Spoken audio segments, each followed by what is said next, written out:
बिस्मिल्लाहिर्रहमानिर्रहीम, अस्सलाम वालेकुम dear students, this is me Ayesha Afzal and welcome to STEM International. Dear students, हम पढ़ रहे हैं ग्रेड 7 बुक साइंस और आज हम स्टार्ट करने वाले हैं चैप्टर नंबर 10 जो कि है हीट और टेम्परेचर के बारे में। इस चैप्टर में हम डिस्कस करेंगे कि हीट जो है वो किस तरह ट्रैवल करती है और किन किन फॉर्म में जो है वो हीट हमारे पास मौजूद होती है। उसी के साथ साथ हम टेम्परेचर को डिस्कस करने वाले हैं और किन इंस्ट्रूमेंट्स को हम टेम्परेचर मेजर करने के लिए इस्तेमाल करते हैं और हमारे पास जो है टेम्परेचर किन फॉर्म्स में जो है वो मौजूद होता है, हम उसके यूनिट्स को जो है वो भी डिस्कस करेंगे। तो अभी हम स्टार्ट करते हैं हमारे चैप्टर का इंट्रोडक्शन। सो डियर स्टूडेंट्स, हर वो चीज़ जो हमारे इर्द गिर्द मौजूद है वो बेसिकली मैटर से मिलकर बनी है, इंक्लूडिंग एयर, वुड एंड कोई भी चीज़ हमारे पास जो सॉलिड फॉर्म में है, लिक्विड फॉर्म में है या हार्ड फॉर्म में है, बेसिकली वो जो है मिलकर बनी है मैटर से। और मैटर जो है वो होता है कॉम्बिनेशन ऑफ टाइनी पार्टिकल्स, यानी कि बहुत छोटे छोटे पार्टिकल्स का जो कॉम्बिनेशन होता है उसको मैटर कहते हैं। और जो मैटर होता है बेसिकली वो ये जो टाइनी पार्टिकल्स होते हैं उनको हम एटम्स और मॉलिक्यूल्स का नाम देते हैं। और डियर स्टूडेंट्स, ये जो एटम्स और मॉलिक्यूल्स होते हैं इनके अंदर हमेशा मूवमेंट होती है और वही मूवमेंट जो है इनके अंदर जो है वो हीट और एनर्जी को जो है वो ट्रांसफ़र कराती है from one particle to N other.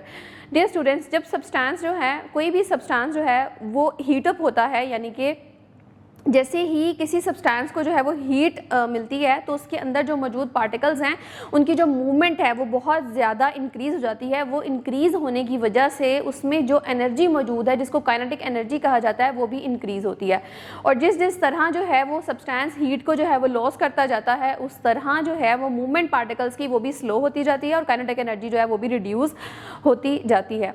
So dear students, इसी के साथ साथ अब हम आगे डिस्कस करेंगे कि जो हीट है, हीट क्या होती है। हीट बेसिकली जो है कि किस तरह पार्टिकल्स जो है वो मूव करते हैं एक सब्सटेंस के अंदर और उसमें जो है हीट गेन और लॉस का जो है वो प्रोसेस होता है। और अगर हम टेम्परेचर की बात करें तो टेम्परेचर में हम ये मेजर करते हैं कि कोई भी चीज़ जो है वो कितनी गर्म है या कितनी वो जो है वो ठंडी है, यानी कि हीट और कोल्ड का जो प्रोसेस है हम वो मेजर करते हैं टेम्परेचर के अंदर। सो इसमें हम देखते हैं कि फॉर एग्जांपल अगर आपने कोई भी आइस क्यूब जो है वो अपने हाथ पे रखी है तो वो आहिस्ता आहिस्ता जो है वो मेल्ट हो रही है, यानी कि वो जो है उसके अंदर से जो है हीट लॉस हो रही है। हीट लॉस होने के साथ साथ जो है वो अपनी स्टेट को भी जो है वो चेंज कर रहा है, यानी कि वो सॉलिड में था तो वो अब जो है वो लिक्विड में कन्वर्ट हो गया, यानी कि वाटर में कन्वर्ट हो रहा है। उसी के साथ साथ अगर हम देखें कि अगर एक हॉट कप ऑफ टी है तो आप उसमें अगर मेटल का स्पून रख रहे हैं तो वो जो स्पून है वो भी गर्म होना स्टार्ट हो जाता है, क्योंकि आपकी जो चाय थी वो गर्म थी जिसकी वजह से वो हीट जो है वो ट्रांसफ़र हुई है मेटल के स्पून में। तो बेसिकली इसको जो है हीट ऑफ ट्रांसफ़र का मैकेनिज्म कहा जाता है और ये भी हमारे पास बेस्ट एग्जांपल है कि हीट किस तरह जो है वो ट्रांसफ़र होती है from one substance to another, या एक पार्टिकल से दूसरे पार्टिकल में जो है हीट किस तरह मूव करती है। सो अब हम डिस्कस करते हैं heat gain and heat loss के मैकेनिज्म को। डियर स्टूडेंट्स, जो हमारे पास सब्सटेंस होता है वो हमेशा 3 स्टेट्स में हमारे पास मौजूद होता है, यानी कि लिक्विड, गैस एंड सॉलिड्स। और इन सब में जो हमारे पास पार्टिकल्स होते हैं उसकी मूवमेंट पर डिपेंड करता है कि हीट जो है वो गेन हो रही है, वो एनर्जी को एब्जॉर्ब कर रही है और उसमें जो पार्टिकल्स की मूवमेंट है वो इंक्रीज़ कर रही है या डिक्रीज़ कर रही है। तो हम इन तीनों स्टेट्स को जो है वो बारी बारी डिस्कस करते हैं कि जो सॉलिड स्टेट है उसमें जो पार्टिकल्स हैं वो किस तरह मौजूद होते हैं। So dear students, solid state में पार्टिकल्स जो है वो टाइटली पैक्ड होते हैं और एक शेप के अंदर होते हैं, ठीक है। उसमें ये होता है कि जब हीट जो है वो गेन करते हैं पार्टिकल्स तो वो एक्सपेंड होते हैं। वो एक्सपेंड किस तरह होते हैं कि वो पार्टिकल्स जो है वो एनर्जी को एब्जॉर्ब करते हैं और उनके अंदर जो मूवमेंट हो रही होती है पार्टिकल्स की वो इंक्रीज़ होती है और इस तरह जो है वो अपने साइज़ को जो है वो एक्सपेंड कर देते हैं।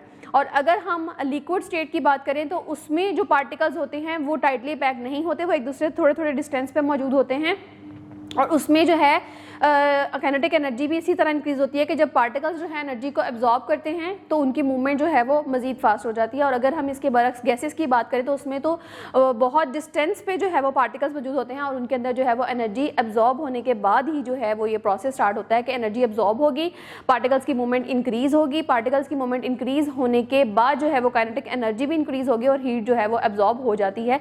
तो इस तरह जो है वो हीट एंड गेन का जो है वो प्रोसेस कंटिन्यू रहता है किसी भी सब्सटेंस के अंदर। सो डियर स्टूडेंट्स, अब हम डिस्कस करते हैं effect of heat gain and heat loss on state of matter को। स्टेट ऑफ मैटर जैसे कि मैंने अभी डिस्कस किया कि हमारे पास 3 स्टेट ऑफ मैटर हैं, सॉलिड, लिक्विड एंड गैस। तो इसमें हम सबसे पहले सॉलिड को डिस्कस करते हैं कि इफेक्ट क्या है हीट गेन का। पार्टिकल्स जो हैं वो एनर्जी को गेन करते हैं, उनके अंदर जो वाइब्रेशन होती है वो फास्ट हो जाती है और बेसिकली वो एक फिक्स पोजीशन में जो है वो अपने आप को मेंटेन कर लेते हैं।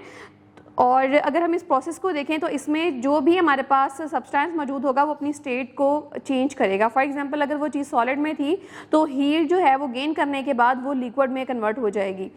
तो नेक्स्ट हम इसमें डिस्कस करते हैं इफेक्ट ऑफ हीट लॉस को। पार्टिकल्स जो है जैसे ही एनर्जी को लूज़ करेंगे वाइब्रेशन जो है वो कम हो जाएगी और and become fixed in a place. और इस प्रोसेस में हम जो प्रोसेस देखेंगे वो होगा फ्रीजिंग का, यानी कि अगर जो है हीट जो है वो गेन हो रही है तो मेल्टिंग का प्रोसेस होगा, अगर हीट जो है वो लॉस हो रही है तो फ्रीजिंग का प्रोसेस होगा।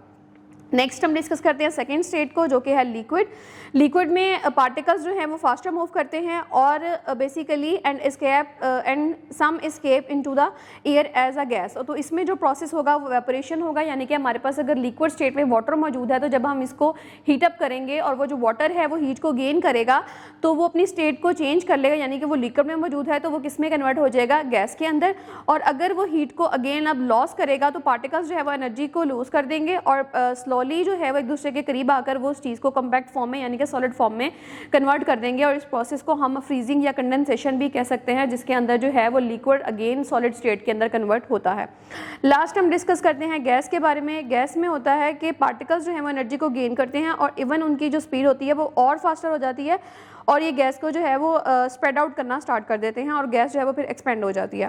प्रोसेस इसमें हमारे पास हीटिंग है, एक्सपेंशन है। गैस कभी भी अपनी स्टेट को जो है वो चेंज नहीं करती, गैस जो है वो गैस की फॉर्म में ही रहती है।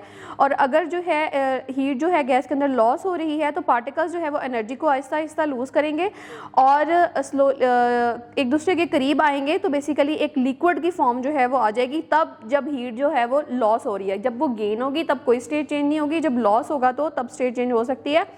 और वो जो स्टेट चेंज होगी वो गैस से जो है वो लिक्विड में कन्वर्ट हो सकती है और उसके लिए जो है वो प्रोसेस यहाँ पे होगा कंडेंसेशन का।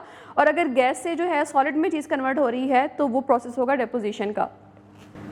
सो डियर स्टूडेंट्स, ये था हमारा आज का लेक्चर जिसमें हमने डिस्कस किया कि हीट जो है वो किस तरह गेन होती है और किस तरह जो है लॉस होती है और उसमें किन किन स्टेट्स में जो है वो हीट एग्जिस्ट करती है और किस तरह जो पार्टिकल्स की मूवमेंट है वो होती है और एनर्जी जो है एब्जॉर्ब होने के बाद जो है किस प्रोसेस के थ्रू जो है वो अपनी स्टेट को जो है सब्सटेंस चेंज करता है। आई होप आपको आज का कॉन्सेप्ट समझ आया होगा। मिलते हैं एक नेक्स्ट वीडियो में एक नए कॉन्सेप्ट के साथ, तब तक के लिए अल्लाह हाफिज़।